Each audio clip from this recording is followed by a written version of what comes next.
사람들이 예수를 고발하려 하여 안식일에 그 사람을 고치시는가 주시하고 있거늘 예수께서 손 마른 사람에게 이르시되 한가운데 일어서라 하시고 그들에게 이르시되 안식일에 선을 행하는 것과 악을 행하는 것 생명을 구하는 것과 죽이는 것 어느 것이 옳으냐 하시니 그들이 잠잠하거늘 그들의 마음이 완약함을 탄식하사 노하심으로 그들을 둘러보시고 그 사람에게 이르시되 네 손을 내밀라 하시니 내밀매 그 손이 회복되었더라.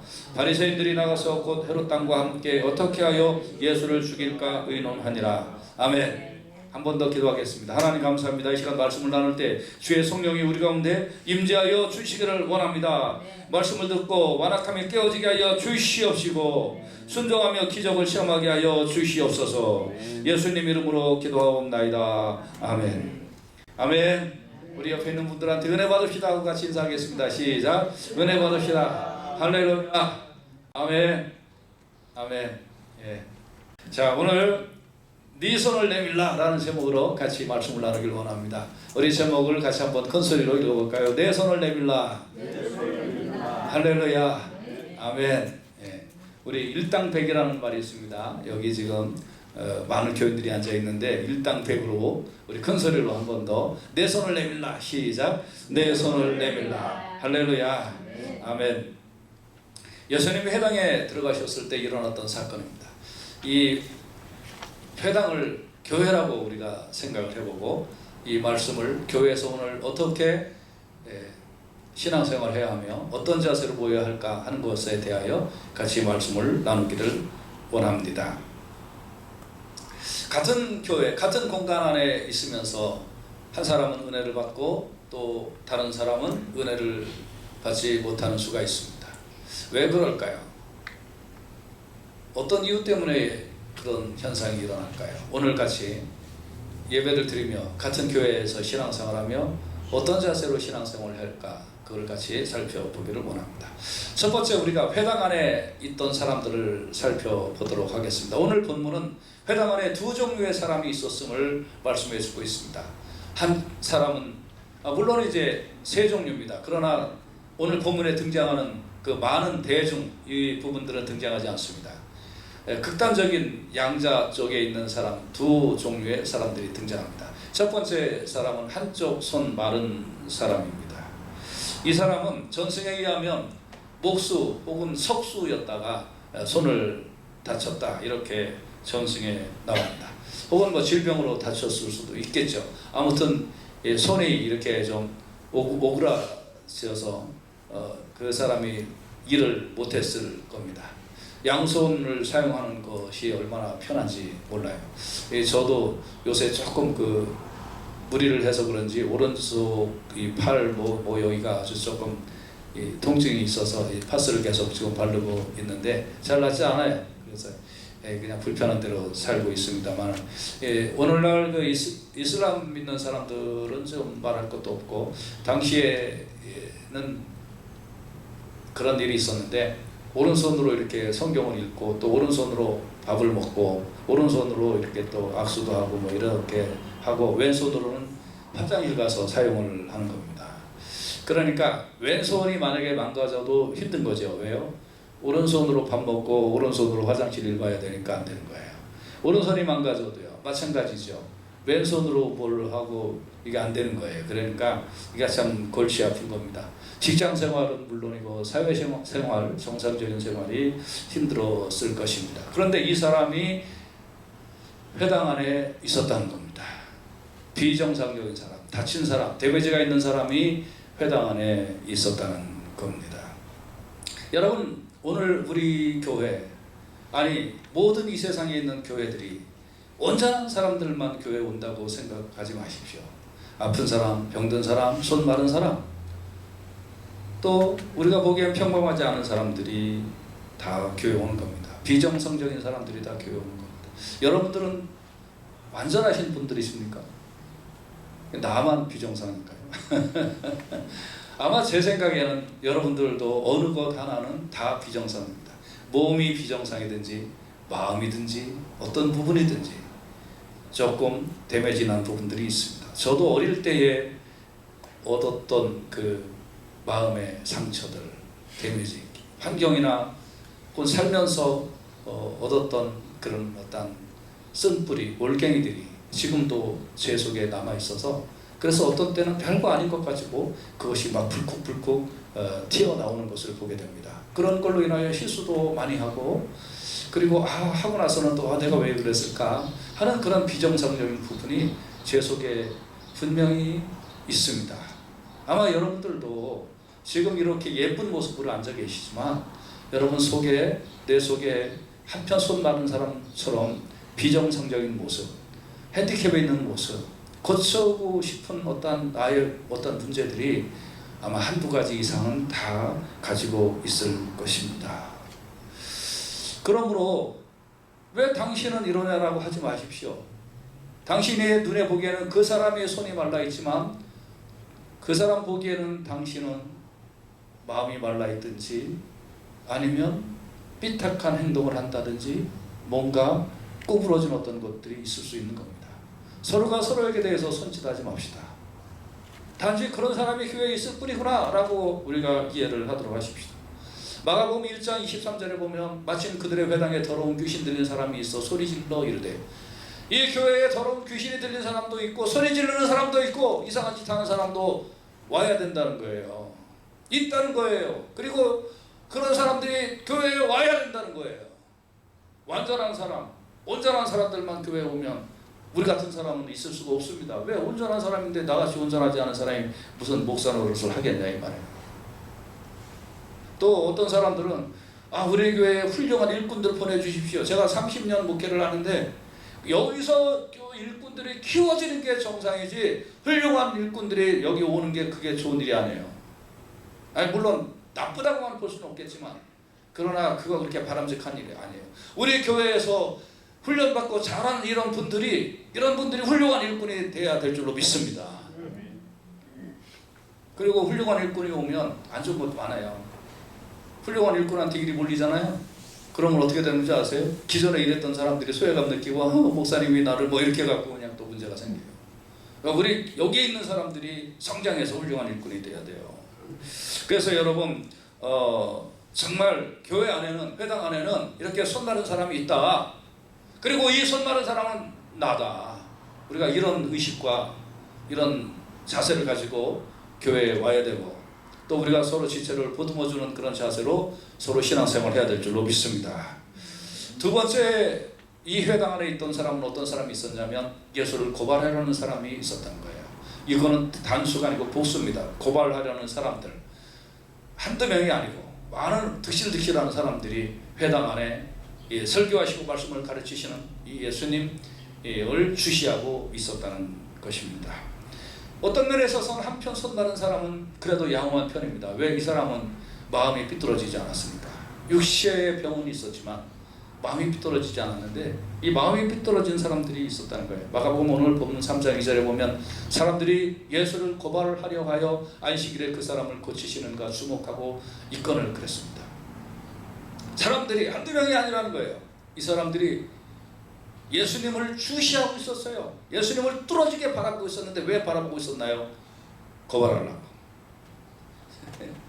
고발하려고. 여러분, 우리가 이 사람들은 예수님 앞에 관심을 집중하고 있었지만 예수님의 말씀을 듣기 위하여 있는 게 아니라 꼬투리를 잡고 어떻게든지 예수님을 고발하려고 했다는 거예요. 몇몇 나라에 지금도 종교 경찰이 있습니다. 그 나라들은 이 종교 경찰들이 사복을 입고 교회에 들어옵니다. 저도 20대 때 교회에서 목사의 설교를 녹음하는 경찰들을 봤습니다. 그리고 제가 한국에서 목회할 때 조그마한 개척교회 목사임에도 불구하고 가끔 경찰이 와서 목사님 잘 지내시죠? 이렇게 그리고 왜 왔어요? 그러면 그러면서 이제 그런 거 봤습니다. 지금은 안 그럴까요?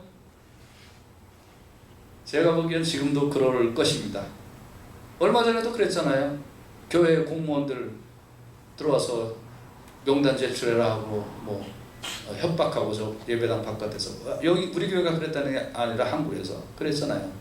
디스코텍 같은 데는 공무원들을 파견하지도 않고 교회에 와서 행패 부리고 또 미국인지 한국인지 뭐 어떤 놈인지 그 국회의원인가 뭔가 하는 놈이 목사 설교인가 뭐 그거 검토해갖고 그 합격된 것만 설교 뭐 이런 말도 나오고 별 이상한 놈 다 있어요.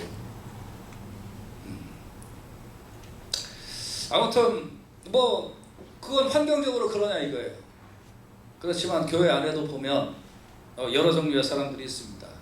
뭐 사사건건 뭐 그런 일들이 있죠. 그래서 예수님을 주시하고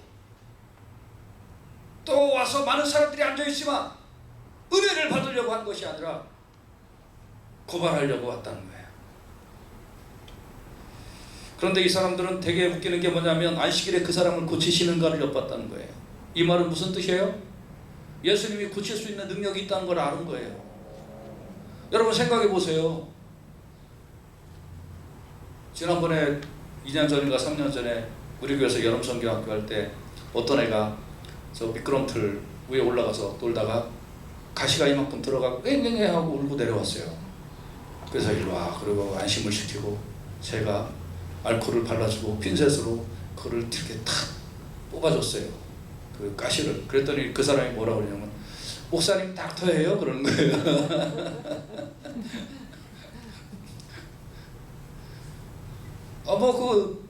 저 가시 뽑는 거 뭐 어려운 일 아니잖아요. 그거 뭐 뽑는 거 뭐 어려워요. 그래서 그냥 뽑았다. 여러분 병 고치는 능력이 저한테 있다니까요. 가시 뽑는 이 능력이. 여러분 그런 정도가 아니라 이렇게 손 나르는 사람이 이렇게 있는데 그 사람을 고치는가를 엿봤다라는 말은 그 의식 속에 예수님은 고치는 분이라는 거잖아요. 그걸 알고 있다는 거잖아요. 그럼에도 고치는가 안 고치는가를 봤다는 거예요.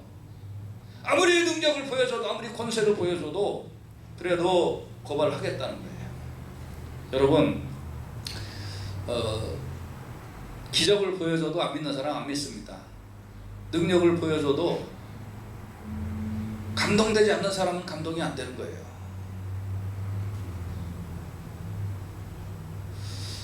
근데 여러분 한번 우리가 생각을 해봅시다. 마태복음 12장 11절에서 12절에 보면 예수께서 이르시되 너희 중에 어떤 사람이 양 한 마리가 있어 안식일에 구덩이에 빠졌으면 끌어내지 않겠느냐. 사람이 양보다 얼마나 더 귀하냐. 그러므로 안식일에 손을 향하는 것이 옳으니라. 예수님이 똑같은 사건에 대해서 말씀을 하신 건데요. 이 말은 무슨 말이냐면 그 당시 바리새인이나 서기관들은 이상한 법을 만들었어요. 그래서 지팡이를 어르신이 이렇게 지팡이를 짚고 가는 거는 괜찮아요. 지팡이를 짚고 가는 거. 근데 지팡이를 끌고 가면 안 돼. 왜 안 될까요? 그거는 고랑을 판 거예요. 그럼 지팡이 짚고 간 거는 구멍 판 거 아닌가? 땅 판 거 아닌가? 아무튼 뭐 그래요. 지팡이를 들고 가는 것도 안 돼요. 왜 안 될까요? 그거는 노동한 거예요. 별 신기한 놈이 신기한 법을 다 만들어 놓고 그걸 지키라고 그러는 거예요. 근데 유독 재산 문제에 대해서는 그 법이 관대했어요. 안식일에 양이 빠져도 건져내도 된다는 거예요. 왜? 그건 건져내면 안 되잖아. 근데 재산 문제는 관대했어요. 그러니까 예수님이 말씀하신 거예요. 양 한 마리가 있어 안식일에 구덩이에 빠졌으면 끌어내지 않겠느냐. 그게 니네들이 만든 법이다 이거예요. 니네들은 그런 법을 만들었는데 왜 사람이 고치는 것은 안 되냐 하고 예수님이 말씀을 하신 거예요. 여러분 이 생각이 엉뚱한 데가 있으면 복음의 본질적인 것이 들어가 있지 않으면 아무리 귀한 것을 갖다 줘도 그걸 볼 수 있는 눈이 없고 깨달을 수 있는 마음이 없어요. 여러분 간절히 원합니다. 여러분과 저의 심령이 본질적인 것을 볼 수 있는 그런 역사가 일어날 수 있기를 주님의 귀하신 이름으로 축원해 드립니다. 그래서 주시했다는 거예요. 아무리 보면 뭐해. 마음에 삐딱한 게 들어있는데. 그래서 예수님께서 이 사람들에 대하여 질문을 하시면서 예수님이 분노를 느끼셨습니다. 화가 나셨습니다. 마가복음 3장 4절에 그들에게 이르시되 안식일에 선을 행하는 것과 악을 행하는 것, 생명을 구하는 것과 죽이는 것 어느 것이 옳으냐 하시니 그들이 잠잠하거늘. 자, 제가 여러분한테 묻습니다. 여러분 대답하십시오. 안식일에 선을 행하는 것과 악을 행하는 것, 생명을 구하는 것과 죽이는 것 어느 것이 옳습니까? 그럼 여러분 다 대답됐죠? 입으로 마음으로 대답됐죠? 아니 안 된 사람 있어요? 그럼 나하고 특별 성경 공부를 해야 돼. 다 됐죠? 여러분은 대답했잖아요. 그런데 왜 그 사람들은 잠잠했을까요? 이 쉬운 질문에 왜 대답을 못했을까요? 지능이 나빠서 그럴까요? 여러분들은 저보다 머리 좋아요. 저는 우리 딸이 그러는데 저는 IQ 한 80 정도 된다고 그래요. 그런데 요새는 더 떨어진 것 같아요. 70 정도 되는 것 같아요. 70. 지능이 나빠도 저 봐요. 저 볼 수 있어요. 근데 여러분 지능이 아니라 요새 또 중요한 지수가 있죠. EQ, 감성지수. 그렇죠? 제가 요새 감성지수가 아주 좋아졌어요. 그래서 꽃을 보면 얼마나 이쁜지 몰라. 애기들 보면 막 너무너무 좋아요. 감성지수가 계속 올라가는데 이거 왜 그런가 그랬더니 죄송합니다. 이게 나이 먹는 증거라고 그러더라고. 그래서 우리 어르신들 이 감성지수 굉장히 높아지셨을 줄 믿습니다. 근데 이것만 중요한 게 아니에요. 이게 제가 만든 말인데 사람이요 연민지수가 좀 좋아야 돼요. 연민지수. 우리가 아플 때 아파하는 걸 같이 느껴주는 것도 중요해요. 밥 먹었니? 잘 먹었다. 그걸 끝이 아니라 뭐 먹었어? 이렇게 하면서 말 한마디 더 해주는 연민지수가 중요해요. 특히 한국 남자들 중에서 다 그런 건 아니지만 경상도 남자들 이 연민지수 꽝이거든요. 연민지수 좀 높여야 돼요. 아셨죠? 예. 근데 이것보다 더 중요한 게 있어요. 신앙지수. 신앙지수가 높아져야 돼요. 그러면 이런 질문에 쉽게 대답을 하는 거예요. 여러분 성경을 읽지 않는 사람이 문제가 아니라 성경을 느끼지 못하는 사람이 문제예요. 아무리 읽어도 느끼지 못해. 여기에 하나님의 아픔이 예수 그리스도의 이 마음의 고통이 느껴지지 않으면 성경 읽는 거 아무 소용없어요. 신앙지수가 높아야 돼요. 연민지수가 높아져야 돼요.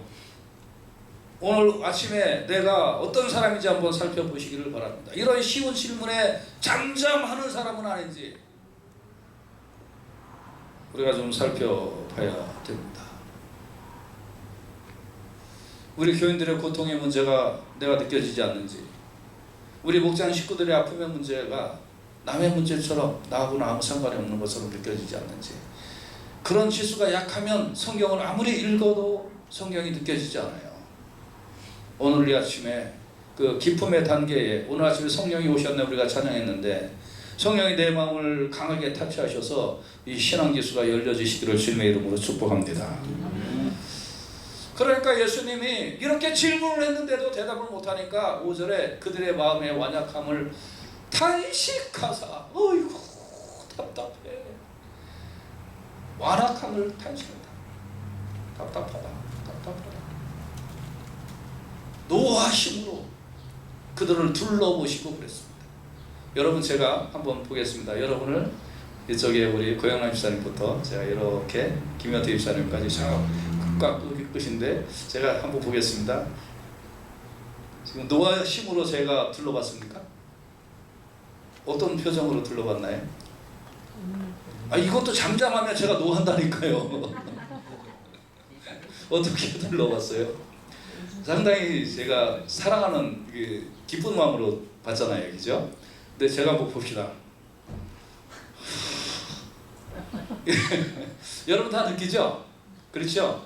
그러면 예수님이 지금 그들이 잠잠하니까 어떤 상황이었어요? 이 앞에서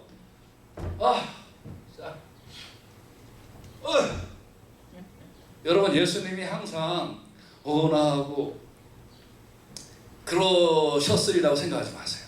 어떤 때는 성전에서 재치를 만들어 갖고 막 내쫓고 막 상을 발로 차버리고 막 예수님 그러셨다고요. 그걸 제가 화내는 것처럼 그렇게 생각하지 마세요. 그건 거룩한 분노예요. 거룩한 분노. 예. 예를 들어서 어떤 유괴범이 어린아이를 유괴해서 죽였다고 해봅시다. 그 사람이 앞에서 현장에 지금 검증을 하고 있을 때 그거를 보고 있는 사람들이 비록 내 자식은 아니지만 성질이 나서 쩌놈의 자식 그러면서 우리가 화를 내게 되잖아요. 그렇지 않나요? 그걸 뭐라 그래요? 우리 속에 어느 정도의, 물론 예수님만큼은 아니지만 우리 속에 어느 정도의 거룩한 분노가 있는 거예요. 제가 어른을 상대로 싸우다가 뭐 이렇게 해갖고 뭐 어른이 뭐 죽었다 뭐 그렇다면 에이 나쁜 놈이 저렇게 했구나 뭐 이렇게 될 수는 있지만, 상대방이 그럴 때는 뭐 대부분의 사람들이 거룩한 분노가 있는 거거든요. 예수님이 정말 이 거룩한 분노가 있으셨던 거죠. 그래서 이런 거는 감정적으로 우리가 받아들여져야 돼요. 예수님이 답답하고 화가 나고 막 그렇게 하셨어. 왜 이것 대답을 못하냐 이놈들아. 그렇게 해서 이제 둘러보셨다는 거예요. 여러분, 깨달을 만한데 깨닫지 못하면 주님이 화가 나신다는 사실을 오늘 우리가 꼭 깨달으시길 간절히 바랍니다. 깨달을 만한데 못 깨달으면 주님이 어떠신다고요? 화가 나신다고요. 화가 나신다. 주님이 화가 나신다. 오늘 이 아침에 꼭 깨달으시길 간절히 바랍니다. 그래서 결론적으로 예수님이 그 사람을 고쳐주셨거든요. 그랬는데 이 사람들은 어떻게 됐을까요? 마가복음 3장 6절을 보면 바리새인들이 나가서 곧 헤롯 당과 함께 어떻게 하여 예수를 죽일까 의논하니라. 고소하려는 사람들이 예수님이 그 사람을 고쳐주고 나니까 고소가 변해서 살인의 의도가 있었어요. 마음이 더 완악해졌어요. 예배당에서 예배를 드리고 예수님의 설교를 듣고 병자가 고쳐지는 놀라운 사건을 보고 예수님을 고발하는 마음이 눈녹듯이 없어지고 주여 제가 잘못했나이다 하는 것이 아니라 고발하는 마음이 변해서 살인하려는 마음으로 바뀌었다는 거예요. 여러분, 교회에서 은혜를 못 받으면, 말씀의 은혜를 못 받으면, 하나님의 권능의 역사를 체험하고도 그것의 은혜를 받지 못하면 오히려 더 완악한 사람들이 된다는 거예요. 공산주의 만든 사람들, 교회 배척한 사람들, 이 사람들이 교회하고 상관없던 사람들이 아니에요. 교회에서 은혜 못 받은 사람들이에요. 여러분과 제가요, 은혜 받아야 될 줄로 믿습니다. 은혜 받아야 돼요. 바리새인들은 반로마적인 사람이거든요. 헤롯 당은 신로마적인 사람들이거든요. 어울릴 수 없는 사람들이 어울려요.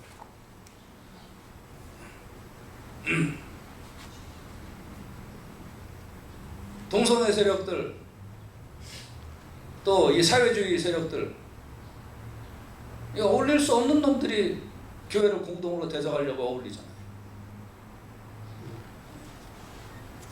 마찬가지예요. 손잡을 수 없는 사람들이 예수를 잡아 죽이려고 마음이 통했다는 거예요. 자, 그러면 여기까지 우리가 부정적인 얘기를 좀 했는데, 이제 말씀의 결론에서 좀 상황을 바꿔보도록 하십시다. 자, 우리가 이런 바리새인이나 서기관 같은 이런 종류의 사람들에게 눈을 돌리지 말고 내 속에 그런 부분이 있는지 그거를 깨달은 후에 그것이 오늘 아침에 뽑아지는 역사가 일어나기를 주님의 귀하신 이름으로 축복합니다. 그렇다면 어떻게 해야 될까요?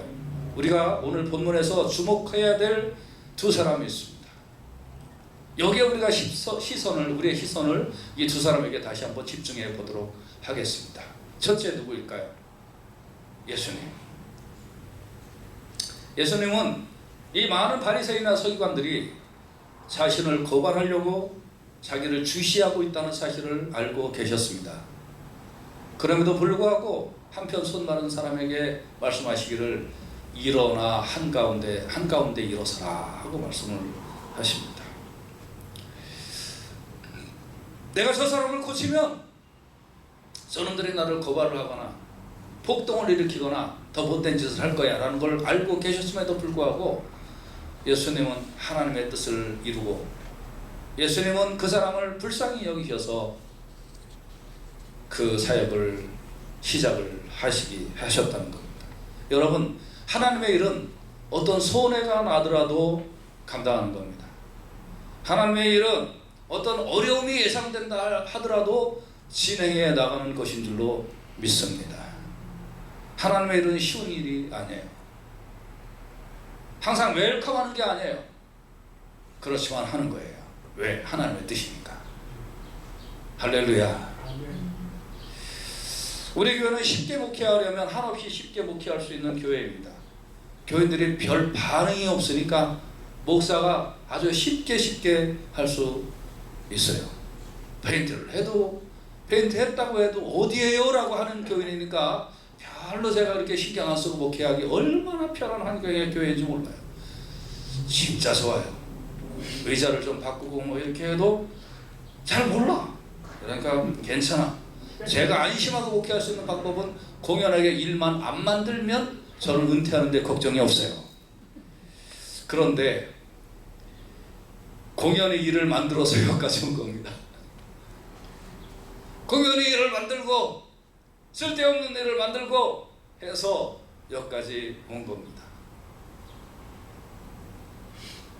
그리고 우리 교인들이 그래도 우리 목사님이 하시는 일이 옳은 일이니까 따라주고 협조해드리고 기도해드리고 이렇게 해드려야지 하고 그날 없이 따라와 주신 교인들이 계시기 때문에 여기까지 온 겁니다.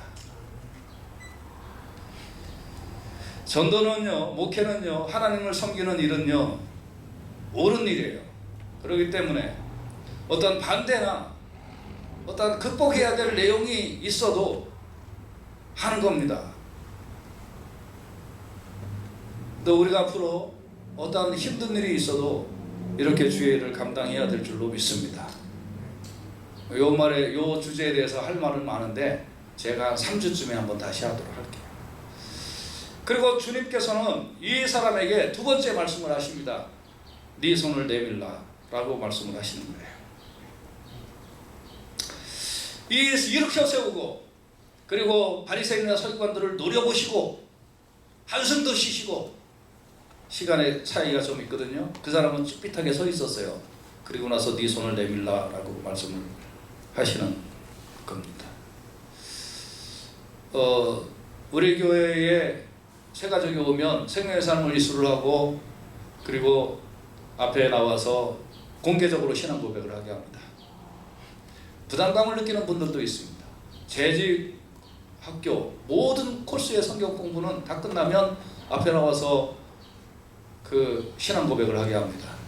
굉장히 부담이 될 수도 있는 거 제가 압니다. 그리고 어떤 분들은 앞에 나와서 서는 것 자체가 너무너무 힘든 분들이 있을 수 있다는 것도 압니다. 그리고 나는 말을 잘 못해요. 이런 분들이 있다는 것도 알고 있습니다. 그러나 예수님에 대한 신앙 고백은 단호하고 분명하고 결정적으로 해야 됩니다. 저는 제가 목회하는 한 계속 할 겁니다. 이 사람이 일어서서 쭈삣쭈삣한 상황도 경험을 하고 네 손을 내밀라, 아픈 손, 다친 손, 감추고 싶은 손 내밀라 할 때 내밀 때 기적을 맛보게 된 줄로 믿습니다. 나아만은 요단강에 가서 몸을 7번 씻으라 할 때 감추고 싶은 그 문둥병을 주님 앞에 하나님 앞에 보여내놓고 다 부하들 앞에 보여놓고 요단강에서 몸을 7번 씻을 때 나음을 받은 줄로 믿습니다.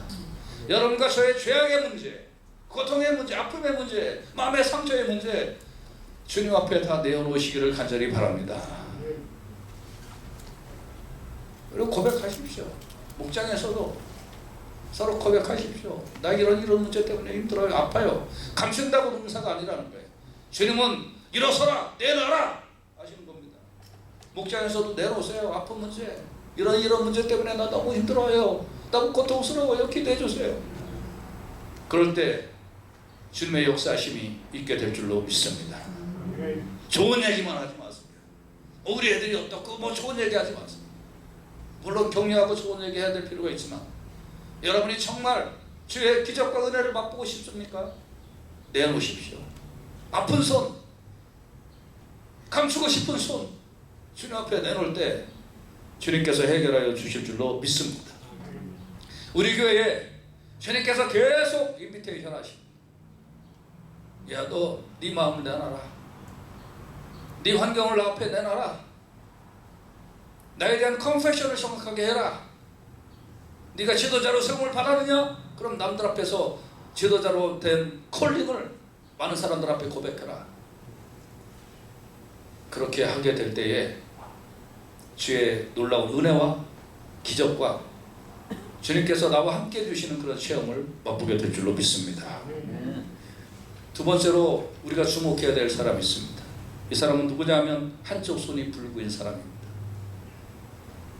예수님의 명령 사실 순종하기 쉬운 일은 아니었습니다. 사람이라는 게 눈치가 있죠. 제가 눈치 없기로 소문난 사람이거든요. 근데 그래도 눈치가 있어요. 제가 어느 정도. 근데 한번 보세요. 지금 바글바글하게 예수님을 고소하려는 사람들의 분위기가 좋았겠습니까? 고소하라는 사람들이 떼거지로 몰려와서 있고요. 그리고 뭔가 분위기가 이상해. 심상치 않아. 그리고 예수님은 앞에서 한숨을 푹푹 쉬고 눈을 노려보고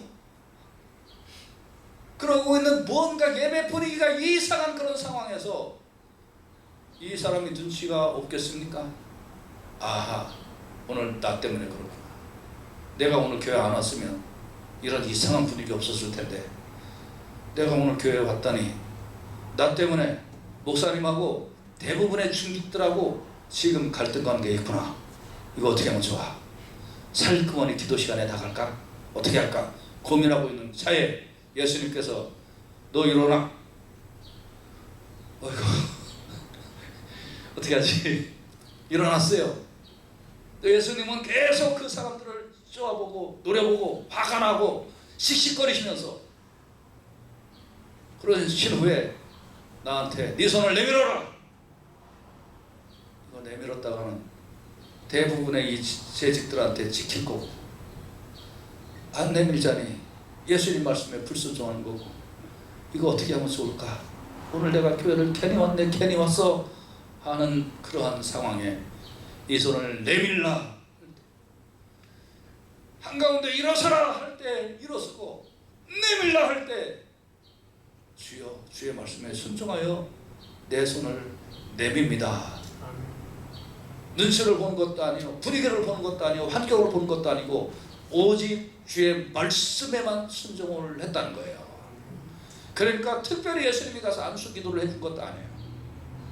특별히 예수님께서 그 사람에게 예수님이 그 성경의 눈을 뜰 때 할 때는 어떤 성경은 침을 이겨서 진에게다 바르시고 그리고 눈을 에다가 붙이시고 가서 씻어라 막 이렇게까지 하셨는데 이 사람에게는 예수님이 터치도 하지 않았어요. 일어서라 손 내밀어라.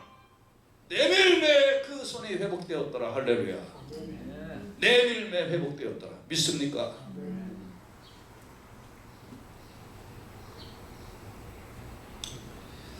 신앙은 단순한 겁니다. 단순한 겁니다. 일단 순종하는 거가 신앙이에요. 신앙은 순종하는 것부터 배우는 거고 순종하는 것으로 끝나는 게 신앙이에요. 같이 따라서 합시다. 신앙은 순종에서 순종으로 끝난다. 할렐루야. 신앙에는 이거 외에 배울 게 없어요. 배울 게 없다는 말이 이것만 배우면 다 된다 이 뜻이에요. 순종으로 시작해서 순종으로 끝나는 게 신앙이에요.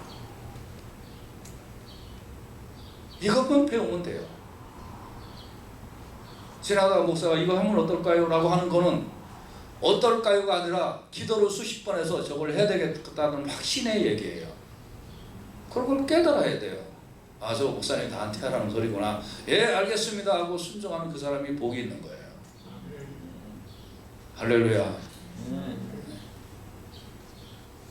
여러분, 신앙은 순종으로 시작해서 순종으로 끝나는 거예요. 은혜를 맛보지 못하는 사람은요, 은혜의 자리에 없어서가 아니라 은혜의 자리에 있지만 순종하는 마음을 안 갖고 은혜의 자리에 있어서 은혜를 못 받는 거예요. 이 바리새인과 서기관들이 은혜의 자리에 없었나요? 같이 있었어요.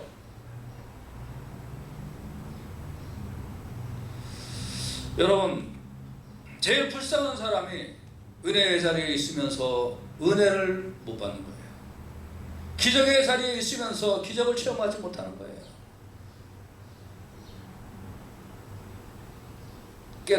말씀을 들으면서 깨닫지 못하는 거예요.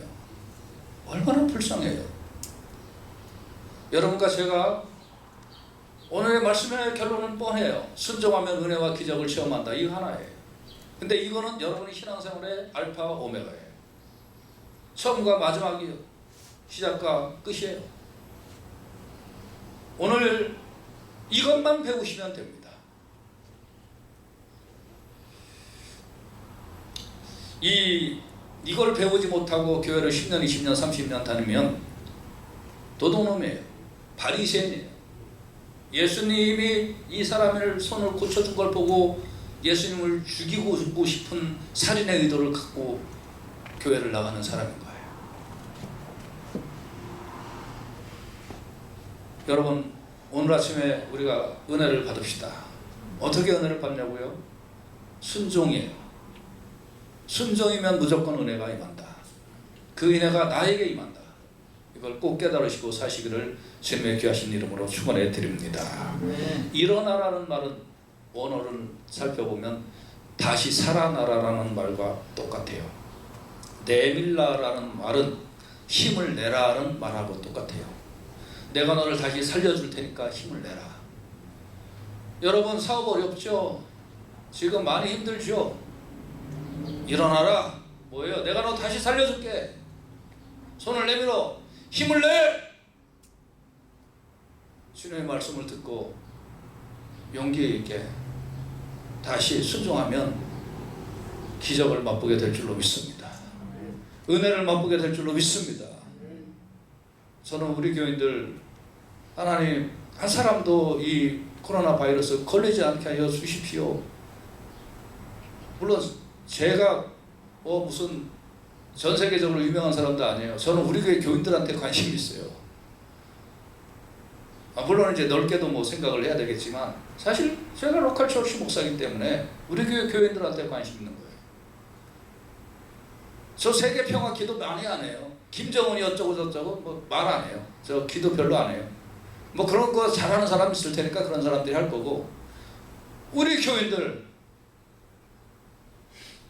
뭐 코로나 바이러스 없는데 어디 있나요? 이 예배당은 없나요? 뭐 성령의 능력으로 없어질 줄 믿습니다.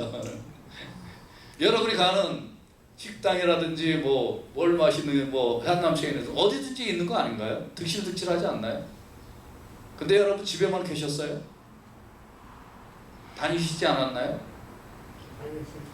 저 기도하는 거예요. 하나님, 우리 교인들 지켜주십시오. 왜냐하면 이 로컬 처치 목사이기 때문에 우리 교인들 기도는 누가 해야 되냐 이거예요. 한 사람도 걸리지 않게 하나님 도와주시고 인도하여 주십시오 라고 제가 기도를 할 수밖에 없다는 거죠. 여러분도 순종하는 마음으로, 주님이 내 가정은 내가 책임지라고 하셨구나, 내 목장은 내가 책임지라고 하셨구나, 내 부서는 내가 책임지라고 하셨구나, 순종하는 마음으로 주님 앞에 계속 기도하고 돌보시고 여러분이 할 일을 감당하시면 하나님께서 은혜를 주실 줄로 믿습니다. 아직까지 우리 교회 뭐 특별히 아픈 분은 한 분도 안 계시고 앞으로도 없을 줄로 믿습니다. 아멘. 말씀의 결론입니다. 에스겔 11장 19절에서 21절인데 19절과 20절을 먼저, 이게 한 주제이기 때문에 그거부터 같이 보도록 합시다. 내가 그들에게 한 마음을 주고 그 속에 새 영을 주며 그 몸에서 돌 같은 마음을 제거하고 살처럼 부드러운 마음을 주어. 누가요? 하나님이. 내 율례를 따르며 내 규례를 지켜 행하게 하리니 그들은 내 백성이 되고 나는 그들의 하나님이 되리라. 오 하나님, 우리 교회에 이 말씀이 살아서 움직이는 교회가 되기를 원합니다. 이 말씀대로 내가 따라서 순종하기를 원합니다. 그래서 정말 순종함으로 주님께서 하시고 싶은 일에 쓰임받는, 고침받는, 기적을 체험하는 우리가 되게 하여 주시옵소서 하고, 우리 교역자들이, 청지기예비 청지기 총무님들이 무릎 꿇고, 또 이 자리에 앉아있는 분들이, 재직들이 기도해야 될 줄로 믿습니다. 아멘. 새 영을 주고 그 몸에서 돌 같은 마음을 제거하고 살처럼 부드러운 마음을 주고 내 율례를 따르며 내 규례를 지키게 행해서 그들은 내 하나님이 되고 나는 그들은 내 백성이 되고 나는 그들의 하나님이 되는 놀라운 축복이 우리 교회에 있어야 될 줄로 믿습니다. 그러나 21절을 보면 암담한 말씀입니다. 그러나 미운 것과 가증한 것을 마음으로 따르는 자는 내가 그 행위대로 그 머리에 갚아주리라. 나 주 여호와의 말이니라. 하나님 능력을 보고도 이렇게 미운 것과 가증한 것을 마음으로 따르는 바리새인이나 서기관과도 같은 자들이 우리 교회는 한 명도 나오지 않게 하여 주시옵소서. 찬송을 부르고 기도를 하고 말씀을 듣고 성도의 교제를 나누고 기도하면서 응답을 받는 것을 보고도 미운 것과 가증한 것을 마음으로 따르는 이런 오늘 본문의 서기관과 바리새인 같은 이런 사람들은 우리 교회에 없기를 원합니다. 오히려 한편 손 나르는 사람처럼 순종하고 순종해서 기적을 체험하는 그런 믿음의 사람들이 되기를 원합니다. 오늘 이렇게 기도하고 또 그런 목장들, 그런 가정들, 그런 우리 교우들 다 되실 수 있기를 예수님의 귀하신 이름으로 축복합니다.